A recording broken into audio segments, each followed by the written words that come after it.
오늘 내용의 이제 중요한 부분, 또 바울이 왜 많은 고난 또 핍박 중에서 담대하게 끝까지 순교할 때까지 복음을 전할 수 있었을까? 두 가지 중요한 내용이 나옵니다. 오늘 보면 여러분 집에 대한 이야기예요. 집 이렇게 나옵니다. 근데 거기 1절에 보면 만일 땅에 있는 우리의 장막집, 땅에 있는 장막, 오늘 우리가 살아가는 이 땅이에요. 여러분 무너질까요? 안 무너질까요? 지금은 안 무너지죠. 시간이 지나면 부숩니다. 그럼 여기에 집이라고 하는 것은 우리가 사는 집, 좁게 보면 내 자신이에요. 육체를 이야기하면 육체. 다시 말하면 보이는 세계예요. 넓게 보면 우주 만물. 이 다 여러분 시간이 되면은 시간 안에서 사라집니다. 그래서 우리가 새 하늘 새 땅이잖아요. 처음 것은 다 지나가잖아요. 첫 번째 우리가 알아야 될 것이 뭐냐 하면은 이 땅은 언젠가는 사라집니다. 무너져요. 우리가 사는 집도 마찬가지입니다. 그리고 내 육체의 집도 마찬가지입니다. 없어집니다. 이게 이제 첫 번째 바울이 이야기하고자 하는 것입니다. 그럼 여기서 만약에 끝나버린다면 우리 인생이 어떨까요? 참 허무하죠. 그리고 또 하나의 집이 있습니다. 그게 오늘 여러분 말씀을 보시면 하나님께서 지으신 집이 있습니다. 우리 손으로 지은 게 아니에요. 이 말은 이 땅에 없다는 거예요. 보이지 않는다는 이야기죠. 그래서 이 집은 하늘에 있대요. 이 집이 영원한 집이라는 거예요. 바울은 이걸 알고 있다는 거예요. 믿는다는 거예요. 두 가지입니다. 오늘 우리가 바울이 왜 그런 대단한 일을 할 수 있었을까? 바울은 인생을 아는 거죠. 없어질 것과 영원한 것, 무너질 것과 무너지지 않는 것. 이걸 확실히 아는 거죠. 그럼 오늘 우리가 일반적으로 우리가 인생을 살아가잖아요. 이제 결론이 그렇게 나옵니다. 우리는 보이는 것만 보고 따라가는 거예요. 눈에 보이는 것.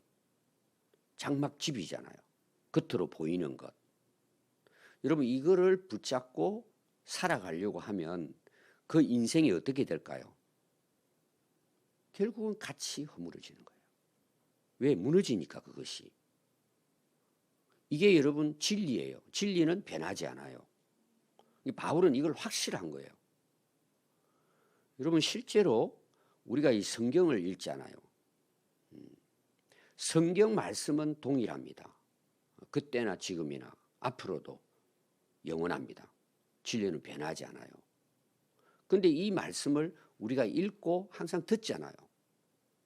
성경도 읽고 또 설교도 듣고 말씀을 가르침을 받잖아요. 어제도 우리가 오늘도 마찬가지 예배 시간에 말씀을 듣습니다. 근데 말씀은 진리예요. 변하지 않아요. 근데 우리의 삶은 어떨까요? 각자 다릅니다. 우리가 이 오늘 두 가지 진리만 알아도요. 세상이 다르게 보입니다. 장막집은 무너진다. 우리 육체라고 하는 것은 오늘 지금 우리가 그렇게 살고 있잖아요. 여러분 다 어릴 때가 있고 한창 나갈 때가 있고 나이 먹다 보니까 어때요? 우리의 육체 이 장막집이 지금 무너져 가고 있잖아요. 그래서 나이 이제 7, 80 이렇게 드시게 되면은 다 어르신들이 그래요. 여기도 아프다. 저기도 아프고 여기가 힘들고 밥도 못 먹겠고 이빨이 어떻고 귀가 안 들리고 계속 나오죠. 그게 여러분 무슨 이야기죠? 장막집이 허물어지고 있다는 거예요. 그래서 나중에 걷지도 못해요. 먹을 수도 없어요. 그래서 우리 장막집이 무너지는 거예요. 이게 첫 번째 우리가 깨달아야 할 부분이에요. 근데 사람들이 어떻게 살죠? 이 허물어질, 쓰러질 집, 무너질 집에 인생에 가치를 두고 목적을 두고 살아간단 말이에요. 그럼 어떻게 될까요? 인생 복잡한 거예요. 맨날 염려 걱정에 빠져 살아야 돼요. 왜? 내 마음대로 안 되잖아요. 여러분 우리의 몸이 늙어지고 병드는데 어떻게 해요? 병원 쫓아가니만 결국은 어때요? 썩어져 없어지는 거예요. 우리 몸이. 근데 이걸 진리라 생각하고 이것만 바라보고 살면 뭐예요? 허망하죠, 인생이. 가면 갈수록 뭐예요? 우울해지죠. 힘들죠. 근데 바울이 여기 말하는, 오늘 여러분들이 거기 2절에는 보면 참으로 우리가 여기 있어 탄식한대요. 이 탄식은 두 가지로 볼 수 있습니다. 일반적인 우리 탄식이에요. 그렇게 내가 참 인생 한번 아름답고 멋있고 행복하게 살아보려고 하는데 내 장막집은 어때요? 여기가 구멍이 뚫리고 물이 새고 온갖 문제가 투성이에요. 그리고 다 얻은 것 같았는데도 탄식이야. 이게 뭐냐 인생이. 이제 우리 그 그림전을 하고 있잖아요. 제가 그림을 좋아하니까 처음에는 그냥 갖다가 그렸어요. 그러면서 하나하나 제가 보잖아요. 이렇게 보고 저렇게 보고. 근데 어제 이제 우리 성도들께서 오셔서 이제 많이 사셨어요. 근데 제가 이제 저분이 저 그림이 참 좋구나. 이게 이제 제 나름대로 보이는 게 있어요. 저거는 안 사겠구나. 안 사면 내가 사야지. 이제 이런 생각을 갖고 있었어요. 그림 몇 개가. 어제 그 그림 2개가 나간 거예요. 그래서 제가 설명을 했어요. 제가 이제 가지고 있는 설명이에요. 그게 보이냐 그랬더니 몰랐는데 제가 설명을 하니까 그게 보인다는 거예요. 어제 팔린 거 하나 제가 이야기할게요. 여러분들이 한번 그런 생각 가지고 한번 보십시오. 이제 우리 카페 딱 들어가면 바로 정수기 앞에 있는 백록담 그림이 있습니다. 저도 처음에는 그거 그냥 좀 약간 어둡거든요. 그 그림이. 근데 저는 그걸 올라가 봤어요. 30대 초반에. 딱 한 번 가봤습니다. 한라산. 제가 농촌에 목회할 때 목회자들이 한 30-40명이 한번 올라갔어요. 제가 제일 먼저 올라갔어요. 원래 제가 이제 산타기도 잘하고 그래서 근데요 그 산을 쭉 가면 끝이 없어요. 한 4대 시간을요 계속 걸어갑니다. 그리고 딱 올라가면은 한라산이 보여요. 희망 있잖아요. 이야 이제 보이는구나. 그리고 한라산 밑에 딱 가요. 그때부터 이제 올라가기 힘든 거야.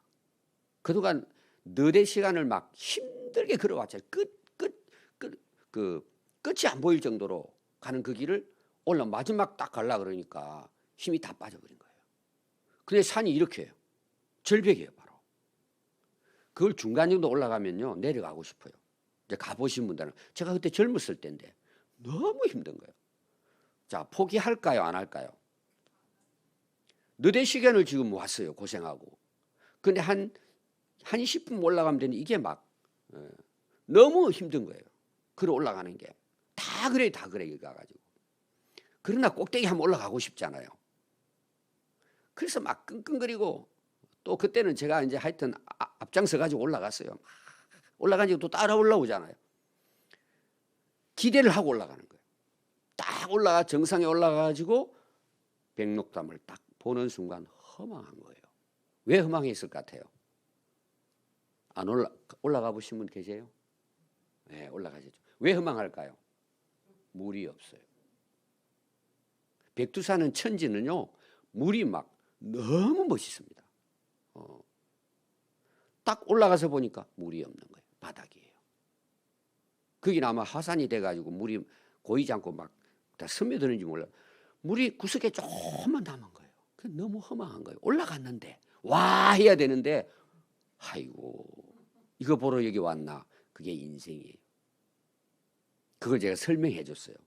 그랬더니 보인다는 거예요. 오늘 가서 한번 보십시오. 그게 우리 인생이에요. 보이는 것 따라가면은 결국은 탄식이에요. 이게 내 인생인가. 그거는요 가난하게 살아서 뿐만이 아니에요. 내가 별별 없이 살은 게 아니에요. 오히려 더 보이는 것을 목표 삼고 달려가면 너무 탄식이에요. 여기 한숨이란 뜻이거든요. 원래 원뜻이 헛되다 이거예요. 근데 여기서 바울은 그런 의미도 쓰지만 자기가 이 육신에 없어질 것을 알았단 말이에요. 그러니까 그 육신을 누구를 위해 살죠? 모든 그동안에 자기가 보이는 것에 목표를 뒀는데 결국은 이게 예수님 만나니까 뭐예요? 배설물보다도 허망한 가치라는 거예요. 이걸 미리 아는 거예요. 오늘 여러분 찬송도 마찬가지 은혜가 되잖아요. 오늘 여러분 말씀을 이해하면은 너무 은혜가 돼요. 이게 원래 사실은 장례식 때 많이 불러요. 제가 거의 뭐. 근데 우리 지금 불러도 은혜가 돼요. 그러면 여러분 어떤 일이 일어난 줄 아세요? 세상이 보여요. 인생이 보입니다. 절대 허물어질 장막집을 위해서 살지 않습니다. 그러나 바울은 뭐예요? 이 장막집, 이 땅의 나그네 인생을 살아가는데 이것은 지나간단 말이에요. 우리가 그 과정 속에 뭐예요? 탄식이 있는 거예요. 한숨이 있는 거예요. 근데 특히 바울은 여기에서 그 육체의 엄청난 핍박과 고난으로 고통을 당하잖아요. 수많은 매를 맞고 죽을 고비를 넘기고. 근데 육신이라고 하는 건 고통이에요. 사실은 바울에게 있어서. 복음을 위해 살려고 하니까. 그래서 이 육체의 이 아픈 고통을 자기는 경험하는 거예요. 그래도 뭐예요? 자기는 이걸 견뎌내는 거예요. 왜 그럴까요? 무너지지 않는 영원한 집이 있다는 걸 확신한 거예요. 이 두 가지예요. 우리 인생의 진리는. 여러분 이거를 확실히 깨닫고 창세기부터 요한계시록을 보면 이게 하나님 말씀으로 보여요. 아주 단순해요. 여러분 인생은 단순한 거예요. 오늘 두 가지예요. 육체의 장막집은 무너집니다. 안 무너집니까? 무너집니다. 또 하나 우리에게 소망이 뭐예요? 그래도 여기에 단식하고 허무한 인생이지만 하루하루 살아갈 우리의 소망이 있는 거예요. 영원히 무너지지 않는 집이에요. 그러니까 이 세상은 참 가치 없고 허무한 걸 깨달았지만 의미가 있는 거예요. 우리는 하나님의 나라를 위한 또 우리에게 주어진 사명을 위해서 살아가기 때문에 오늘 하루하루 이 땅의 우리의 삶도 소중한 거예요. 가치가 있고 살아가야 할 의미가 있는 거예요. 이유를 바울은 아는 거예요. 그거를. 아멘. 3절 한번 보십시오. 이렇게 입음은 요 입는다는 말은 뭐냐 하면 영원한 하나님 나라 집이 있고 탄식하지만 하늘로부터 오는 우리의 하나님의 나라 처소 예수님께서 이제 요한복음 14장에서 우리에게 약속한 내가 먼저 가서 너희의 처소를 예비하면 그 처를 예비하면 다시 와서 나 있는 곳에 너희들 있게 할 것이다. 이 말씀이거든요. 그래서 덧입기를 사모하기 때문이에요. 덧입는다는 것은 옛날 옷 위에다가 덧입는다 이런 차원이 아니고 우리의 육신의 장막집은 무너졌잖아요. 근데 우리는 하늘의 영광으로 부활의 영광으로 영원한 하나님 나라의 백성으로 살아갈 수 있는 새로운 신비한 신령한 몸으로 다시 우리는 그 영원한 우리 몸 신령한 몸을 잊게 된다는 내용이에요. 그러니까 3절에서 우리가 이렇게 입으면 우리가 벗은 자들로 발견되려 하려 함이라. 자, 벗은 자들은 뭐냐 그러면 하나님의 심판입니다. 마지막 때요. 자, 우리가 하나님 앞에 서면은 발가벗은 모습으로 나온다 그랬어요. 하나님 앞에 숨길 수 없다는 거예요. 지금은 세상 사람들이 숨기잖아요. 칠을 하고 흰 칠을 하고 엄밀히 행한 것을 다 덮잖아요. 근데 하나님 앞에서 뭐예요? 벌거벗은 몸으로 다 드러나는 거예요. 우리 인생에 살아온 모든 것이 다 드러나는 거예요. 피할 길이 없어요. 그럼 여러분 보세요. 얼마나 우리 인생이 추하고 부끄러운 거예요. 근데 우리가 어떻게 하죠? 새로운 옷을 입는 거예요. 예수 그리스도의 옷으로 우리가 입는 거예요. 완전히 새로운 몸으로 우리가 주님 앞에 서게 된다는 내용이에요. 이게 부끄러움이 없다는 거죠. 오히려 우리는 어떨까요? 하늘의 백성으로 하나님의 자녀로 그 영광스러운 모습으로 주님을 만나게 된다는 거예요. 바울이 그 소망을 가지고 사는 거예요. 그러니까 여러분 우리가 예수 믿는 복이요. 이 세상에서도 엄청난 복이잖아요. 이런 걸 알고 우리가 하루하루 살아가니까 하루하루 삶에 소망이 있잖아요. 우리가 이 땅에 살아가는 삶도 그걸 기대하고 사모하고 사니까 바울은 그렇게 핍박을 받고 죽음의 위기에 있어도 뭐예요? 하루하루가 소망인 거예요. 그 가운데서도 기뻐하고 즐거워하고 감옥에 있어도 찬송하고 기도하잖아요. 이걸 알았기 때문이에요. 그래서 4절에 참으로 이 장막에 있는 우리가 짐진 것까지 탄식. 제가 탄식을 앞에 이야기했습니다. 두 가지 차원에서. 이걸 벗고자 하기, 이 세상 살기 싫어, 이게 아닙니다. 그건 한 가지만 아는 거죠. 그러니까 사람들이 소망이 없다 그러니까 이 고생할 것 빨리 가자, 이 창피한 것. 그러니까 그렇게 훌륭한 사람들이 자기의 추한 모습이 드러나니까 그걸 견딜 수가 없으니까 에이 어차피 죽을 거 인생 의미 없다. 그리고 다 자살하잖아요. 우리나라 1년에 거의 15,000명 가까이. 여러분 우리가 자살하지 않고 하루하루가 하나님 앞에서 은혜다. 이 땅의 삶이. 여러분 그렇게 사는 것매도 엄청난 복이에요. 그리고 보이는 것이 흔들려요. 우리는 보이지 않는 것에 대한 확신이 있기 때문에 하루하루. 여러분 정말 세상 사람들의 가치를 따라가면 안 돼요. 그건 결국 멸망이에요. 헛되다 말이에요. 여러분 안 믿는 사람 보세요. 살아가는 게 뭔지. 진짜 지푸라기를 붙들고 살아요. 먼지 같은 바람 잡으려고 하는 인생을 살잖아요. 그들은. 그러니까 하루하루 즐겨야 돼요. 그들은. 돈 있으면 있을수록 잘 나가면 잘 나갈수록 뭐예요? 쾌락에 빠지는 거예요. 향락주의. 그렇게 키워죽죠. 여러분 이게 정신 나간 거 아닙니까? 미치지 않으면 어떻게 저렇게 살 수 있어요? 남자는 남자로 살라고 남자로 태어나잖아 하나님께서. 여자는 여자로 태어났잖아요. 근데 뭐 사회성, 젠더 이게 말이 안 되는데 그게 진리라고 또 법으로 만들어주나 지금. 그 사람들은 보이는 것만 바라보고 살기 때문에 희망이 없는 거예요. 그러니까 하루하루 그냥 즐기고 마시고 마약하고 그러고 인생 끝내버리는 거예요. 그냥. 여러분 우리가 그렇게 살지 않는 것만 해도 할렐루야예요. 하나님 너무 감사합니다. 아멘. 그걸 지금 바울이 이야기하고 있는 것입니다. 그래서 탄식하는 것은 벗고자 함이 아니요 덧입고자 함이니 죽을 것이 생명에게 삼킨 바 되리라. 이게 이제 표현이 우리가 들어볼 때는 좀 어려운 부분인데 신령한 몸을 입는다 이런 뜻이 있습니다. 근데 이 땅에 살아가면서 우리 그런 확신 이제 바울도 확신이 있잖아요. 왜 그런 확신이 있을까요? 우리의 연구나 탐구나 도를 닦아가지고 이루어지는 게 아닙니다. 그게 이제 거기 5절에 나와요. 곧 이것을 우리에게 이렇게 바울이 그 엄청난 이 진리를 알고는 이 육신의 몸을 가지고 오직 하나님의 영광을 위해 어제 제가 먹든지 마시든 무슨 일 다 나오잖아요. 바울이 다 그 신앙에 근거가 있는 거예요. 이게요. 그렇게 우리가 할 수 있는 확실한 이유가 있대요. 보증으로. 보증은 여러분 무슨 이야기냐면은 우리가 이제 어떤 집을 사는데 계약을 하잖아요. 여러분 집 사보시면 다 아실 거예요. 계약을 하는데 처음에는 뭐예요? 계약금을 주죠. 그래서 1억이다 그러면은 10분의 1을 계약금으로 겁니다. 그걸 가계약이라 그래요. 여기 말하는 이 보증이라고 하는 것은 가계약하는 보증서예요.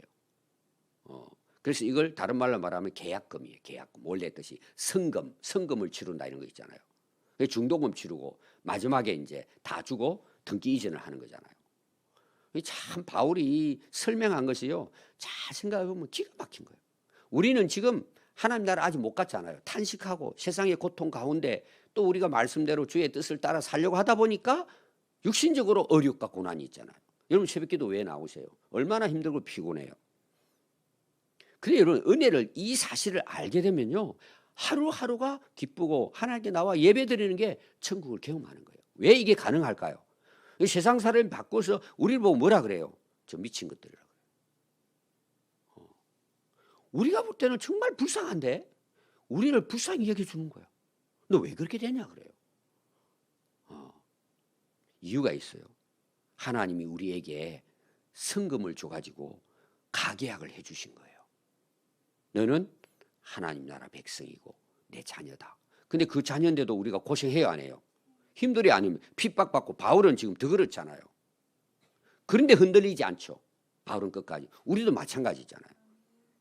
보는 것을 생각하면은 기도해봐야 무슨 소용이냐 이럴 때도 있잖아요. 하나님 살아계십니까? 이럴 때도 있잖아요. 그런데도 우리가 흔들리지 않잖아요. 왜? 하나님이 우리를 보증했대요. 너 내 거야. 가계약한 거에 돈 딱 주고 성금 준 거예요. 그게 보증이에요. 그럼 뭘로 보증했어요 그걸? 그게 나와요. 성령으로 우리에게 주신 이는 하나님이시니라. 이게 여러분 굉장한 고백이에요. 이게 쉽게 말하면 성령 받은 사람하고 성령으로 말씀으로 진리로 거듭난 사람하고 교회만 다니는 사람하고는 딱 차이가 나요. 그 차이가 뭘까요? 성령으로 보정받지 못한 사람, 오늘 우리로 말하는 성령으로 거지 못한 사람은 아직도 교회를 다니면서 뭐만 바라봐요? 세상 것 바라. 보이는 것 가지고 거기에 가치를 두고. 여러분 그게 눈이 열리죠. 진리를 보니까. 바울은 그렇게 사는 거예요. 내 안에 성령이 계시니까 그분이 나를 이끌어가는 거예요. 그래서 바울 보세요. 안디옥 교회에서 파송받을 때도 사람이 파송하지 않아요. 성령께서 따로 세워 파송해요. 복음을 전하러 다니는데 얼마나 산산첩첩이잖아요. 근데 그걸 견뎌내는 게 뭐죠? 성령께서 인도하시는 거예요. 그래서 사도행전 1장 8절이 어떻게 고백해요? 성령이 임하면 권능을 받고 땅끝까지 내 증인되는 거예요. 자기 힘으로 못하는 거예요. 우리 신앙생활도 똑같아요.